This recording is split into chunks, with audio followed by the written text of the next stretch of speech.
agitada em torno do ex-presidente Bolsonaro. Não bastasse a adesão cada vez maior à manifestação que ele convocou para o dia 25 de fevereiro na Avenida Paulista, 3 da tarde, né? Muitos apoiadores programando essa viagem para São Paulo, outros tantos organizando manifestações nas suas cidades, não tenho dúvida, já falei isso aqui no meu comentário de ontem, não tenho dúvida de que haverá manifestações também em outras cidades, mas ao mesmo tempo que isso tudo está acontecendo, com outras pessoas agora à frente da organização, a defesa do ex-presidente Bolsonaro também entra com iniciativas jurídicas para tentar rebater essa narrativa que já foi comprada pela imprensa militante de que o ex-presidente, numa reunião com ministros de Estado, em que estavam presentes garçom, fotógrafo, filmagem, né, tudo ali documentado, tentou aplicar ou tentou organizar um golpe de Estado. Bem, a defesa do presidente agora, do ex-presidente Bolsonaro, pede o afastamento do ministro Alexandre de Moraes e esse pedido foi entregue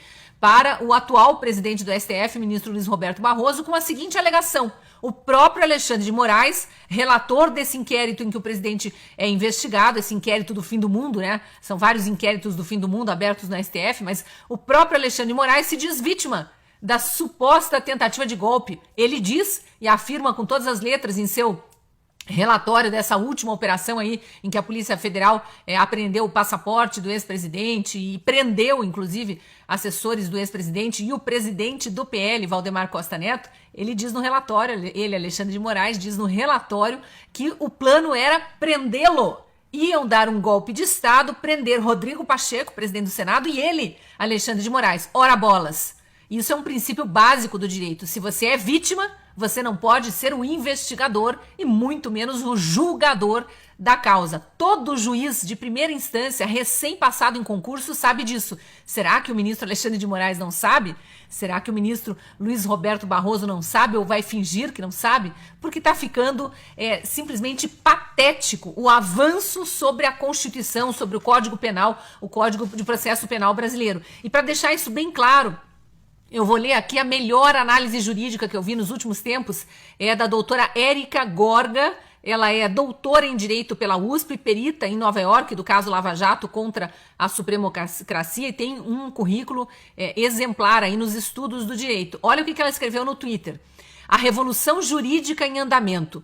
Após minuciosa análise jurídica dos fatos narrados e dos fundamentos jurídicos apresentados na petição que baseou a Operação Tempus Veritatis, aquela em que o passaporte do ex-presidente foi confiscado, né, pela Polícia Federal e pessoas próximas a ele foram presas, generais do Exército, né, tiveram que sofrer busca e apreensão. Então, depois que ela fez essa minuciosa análise jurídica da petição dessa operação, verificam-se as seguintes inovações, ela coloca entre aspas, verificam-se as seguintes inovações em razão da revolução jurídica em curso no nosso ordenamento. Ela está dizendo aqui que o judiciário brasileiro, a Suprema Corte Brasileira, está fazendo uma revolução jurídica, inovando, ou seja, criando regras, criando leis sem ser legislador, sendo judiciário.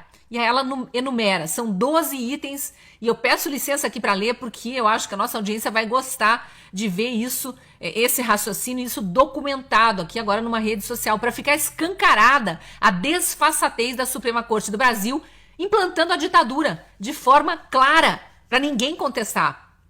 Olha como que são as inovações da revolução jurídica que o STF está fazendo no Brasil, segundo a doutora Érica Gorga, mas todos nós temos que concordar. 1. Criminalização de ideias, da liberdade de expressão, do direito de manifestação do pensamento, todos previstos no artigo 5º da Constituição Federal do Brasil. 2. Criminalização do direito de reunião e do direito de participação em manifestações pacíficas, também previstos na Constituição. 3. Criminalização de minutas jurídicas, isto é, de rascunhos de opiniões jurídicas não concluídos e sequer assinados. 4. Portanto, criminalização do próprio debate jurídico e da produção de doutrinas jurídicas que não sejam agrado da composição do STF atual. 5. Criminalização da comunicação entre advogados, o que significa criminalizar o exercício da própria democracia. Da própria advocacia. Da democracia também, né? Mas criminalização da própria advocacia. 6. Criminalização de discursos políticos e de debates políticos. 7. criminalização da mera oposição política. 8. Pelos fundamentos apresentados na petição citada, criminalização de quem ousar falar mal do PT. 9. Criminalização de quaisquer debates ou críticas sobre as eleições ou sobre o sistema de contagem de votos. 10. Instauração das expedições de pesca probatória. A gente tem falado muito disso nos nossos comentários, né? Instauração das expedições de pesca probatória, até então proibidas pelo ordenamento jurídico nacional, como regra, quer dizer, a instauração dessa pesca probatória como regra para se obter provas para incriminar pessoas. 11. Instauração definitiva do poder da vítima de julgar quaisquer de seus supostos agressores, o que até então era vedado expressamente pelo Código de Processo Penal brasileiro. Foi isso aqui que o advogado do ex-presidente Bolsonaro questionou agora junto ao presidente do Supremo Tribunal Federal, como pode a vítima ser o julgador. A doutora aqui em direito está falando que essa revolução judiciária que está acontecendo no Brasil, em outras palavras, a implantação da ditadura, está instaurando em definitivo esse poder da vítima de julgar seus supostos agressores. E por fim, o número 12, aqui o item número 12 que ela traz na análise jurídica dela, decretação do fim da justiça militar prevista na Constituição Federal Brasileira.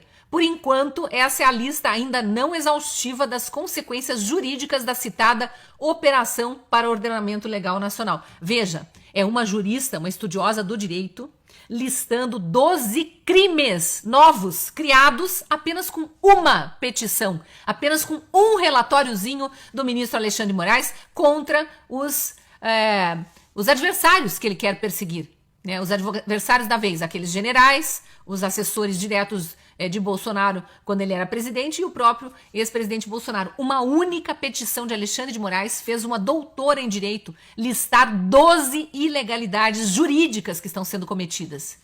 O resto do judiciário vai continuar calado? E para terminar meu comentário, Rodrigo Pacheco, presidente do Congresso Nacional, que tem por lei a obrigação de fiscalizar o judiciário, vai continuar calado?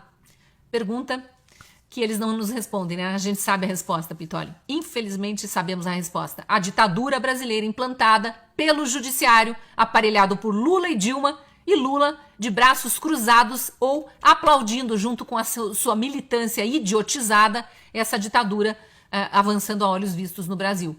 Se o judiciário continuar calado, porque o Rodrigo Pacheco a gente sabe que vai, né? Interesses políticos ali. Mas se o judiciário continuar calado, aí acabou de vez, é fechar a porta do Brasil, jogar a chave no mar.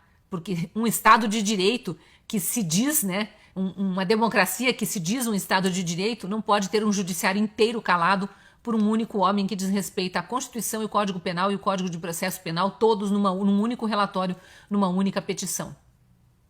Pois é, Cris, obrigado.